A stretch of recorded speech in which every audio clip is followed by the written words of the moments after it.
Bon, alors l'heure est grave.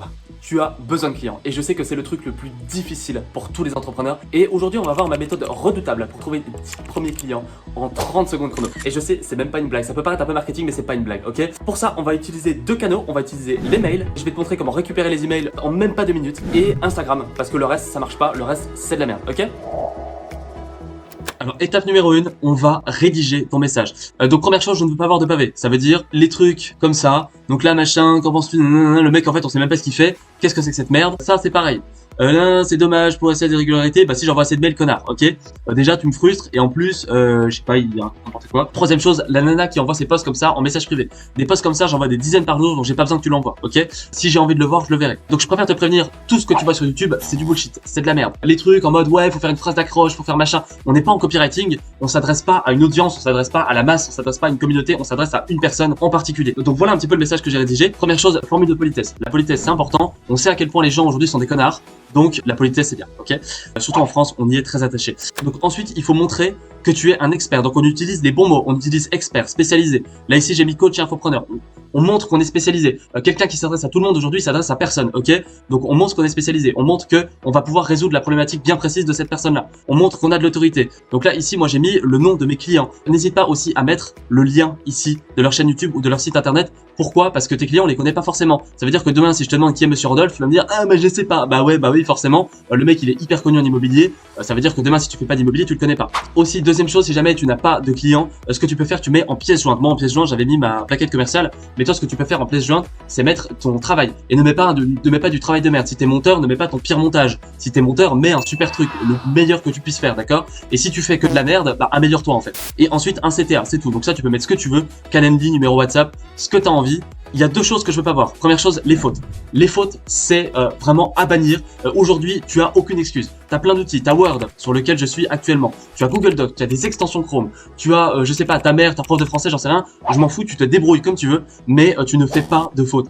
Franchement, c'est tellement pas compliqué. Et je sais qu'en France, on est tellement attaché à ça. Il faut vraiment que tu aies un message qui soit clean et qui ait pas de faute. Quitte à ce que tu le fasses vérifier par un pro sur 5euros.com. Tiens, on va aller voir. Pour 2000 mots, le prix, ça coûte 5 balles. Pour 5 balles, tu vires toutes les fautes. Et à un moment donné, t'as aucune excuse, ok? Deuxième chose, je veux une adresse professionnelle sur Gmail. Aujourd'hui, t'as plein de tutos qui montrent comment créer un nom de domaine. C'est hyper simple à faire. Pas d'adresse Gmail. Je veux pas d'adresse @gmail.com, ça je veux pas, ok?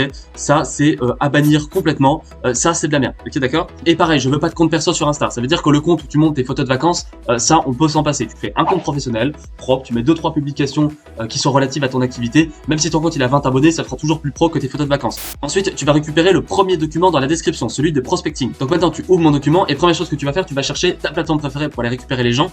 Donc la majorité des plateformes c'est Instagram, mais ça peut être aussi plein d'autres choses, que ce soit des influenceurs ou je sais pas, ça peut être Twitter, ça peut être Dribbble, ça peut être plein de plateformes, mais là où tu vas récupérer les gens sur la plateforme principale. Et donc ensuite on va les lister selon les informations suivantes. Ça veut dire première chose, il faut trouver un truc qui te permet de personnaliser ton message. Aujourd'hui on veut pas des scripts, on veut pas des trucs qui sont répétés à l'infini, on veut des choses personnalisées. Et en fait tu vas répondre à l'objection de ouais mais c'est pas fait pour moi. Ça c'est la première objection qui va venir, c'est ouais mais c'est pas fait pour moi. Si ton message paraît quali, que derrière tu as respecté toutes les étapes, que derrière t'es pro, etc., on va se dire ouais mais c'est pas fait pour moi. Et donc le fait que ce soit personnalisé, on va dire ah oui mais le mec il s'est quand même un minimum intéressé à ce que je fais. Et donc ça il va falloir le lister toutes ces étapes. Donc en fait c'est vraiment la préparation qui est la plus longue, mais tu verras que l'étape en elle-même de prospection prend 30 secondes. Ensuite tu mets le prénom, le nom. Le nom si tu l'as pas tu laisses vide, on s'en fout. Ensuite tu mets les emails. Donc ça je vais te montrer comment aller chercher les emails. Donc première méthode pour aller chercher les emails, tu vas sur YouTube. C'est tout con. Tu vas sur YouTube, donc là on va chercher Yannick Denzel. Donc ce que tu vas faire ici, tu as la petite flèche ici quand tu arrives sur sa chaîne, tu cliques dessus, tu fais afficher l'adresse mail, tu valides le captcha et tu fais envoyer. Et là, l'adresse mail, tu copies. Tu vas ici, tu colles ton adresse mail. Tiens, là, tiens, on a une petite, un petit truc, on a ici un email dans la description. Donc ça, pareil, on peut récupérer l'email et on peut aller le mettre ici. Ok, donc là, on a déjà 2 emails. Donc troisième chose qu'on va faire, on va sur le site. Ici, on est sur un ClickFunnels et donc on va directement sur son site et on va ici dans la mention légale. Et ensuite, là, tout le temps, on a une adresse mail. Si jamais tu trouves pas l'adresse mail, tu fais CTRL F et arrobas, ok? Et là, tu vas trouver directement l'adresse mail. Aussi, ça c'est ma troisième technique secrète, si tu veux trouver une adresse mail de manière hyper simple. En général, les adresses où il y a marqué contact le nom du mec.com, il y a souvent une adresse avec le prénom du mec en fait. Ça peut être ta troisième adresse mail, ok? Donc ça marche pas tous les coups, mais la majorité du temps, ça fonctionne. Ensuite, donc tu remplis tous les trucs, donc ça je vais pas te faire un dessin, hein, tu te débrouilles. Ensuite, troisième chose, on va ouvrir le script. Donc j'ai une deuxième page dans la description, donc tu vas ouvrir ce script. Donc c'est cette page-ci. Ensuite, ce qu'il faut que tu fasses ici, c'est make a copy. Donc tu fais une copie du document, tac, tu fais créer une copie. Ensuite, tu arrives sur un super document. Juste, petit disclaimer. Tu ne touches à rien. Tu vas pas t'amuser à bidouiller les cases, les machins, les trucs, à bidouiller, supprimer, rajouter, je sais pas quoi. Non, tu laisses comme c'est. Sinon, le script, il va bugger et ça va pas marcher et tu vas venir te plaindre dans les commentaires. Première étape, donc on va mettre le nom de la personne. Deuxième étape, nom de famille, bon, ça c'est pas obligatoire. Troisième étape, récipient, ça c'est hyper important que tu le laisses comme ça et que tu mettes l'email de la personne. Là, il faut mettre du coup l'information que tu as cherché. Donc moi, par exemple, sur les formations de la personne, donc qui va te permettre de personnaliser le message. Donc moi, le description, je le remplace par formation.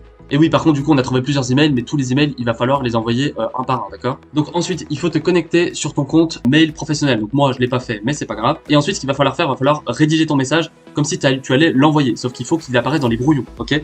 Tu peux mettre une pièce jointe, tu peux mettre un peu ce que tu veux, comme je t'ai dit. Fais un truc bien propre comme j'ai fait. Ça veut dire une adresse ici professionnelle, ici une belle carte de visite. Donc ça, tu fais ça avec Canva en 2 secondes. Et ensuite, moi, tu vois, j'ai mis ma plaquette commerciale. Ou après, ce qui peut être pas mal, c'est mettre vraiment un espèce de portfolio avec tous tes trucs de freelance. Ensuite, on rédige le message et aussi tout ce qu'on veut personnaliser, il faut le mettre entre accolades comme ça. Ça veut dire donc c'est Alger 4, tac. Tu mets 2 accolades et ensuite tu tapes le nom de ta colonne ici. Si t'as peur de te tromper, tu fais copier-coller, ok? Tac. Et si ça marche pas, c'est que tu l'as mal rentré. Et ensuite, ce qu'il va falloir que tu fasses, ici dans destinataire, tu fais 2 fois les accolades, tu mets récipiente, tu refermes ton accolade. Et ensuite, ici, tu fais bien la petite flèche, tu fermes pas ici, parce que ça veut dire que ton brouillon, il va s'enlever. Il faut ici juste le réduire. Et ensuite, on va essayer de faire fonctionner le script. Donc, ce qu'on va faire, ici, on va faire mail merge, send email. Il va nous demander les autorisations. Donc, on lui donne les autorisations. Ici, on fait paramètres avancés, accéder à la sheet, machin.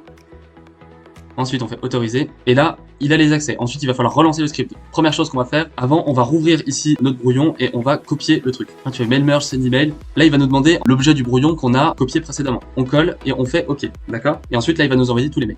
Et là, ensuite, il nous met une date. C'est pour ça que je dis qu'il faut pas supprimer ça. Parce que là, il nous met quand il a terminé le script. Tac. Voilà. Là, j'ai bien reçu le mail. Bon, c'est pas que la bonne adresse mail, mais j'ai reçu le bon mail. Et on voit bien que tout fonctionne et que ici, notre personnalisation fonctionne. Tiens, d'ailleurs, petite info importante. Comme tu es resté jusqu'à la fin de la vidéo, tu vas pouvoir retrouver le document que j'ai utilisé dans la vidéo. Donc, avec toutes les infos et tout dans la description. Donc, en fait, n'hésite pas à aller voir ça. Tu mets ton petit email et après, tu retrouves le document et tu te fais plaisir. Ok?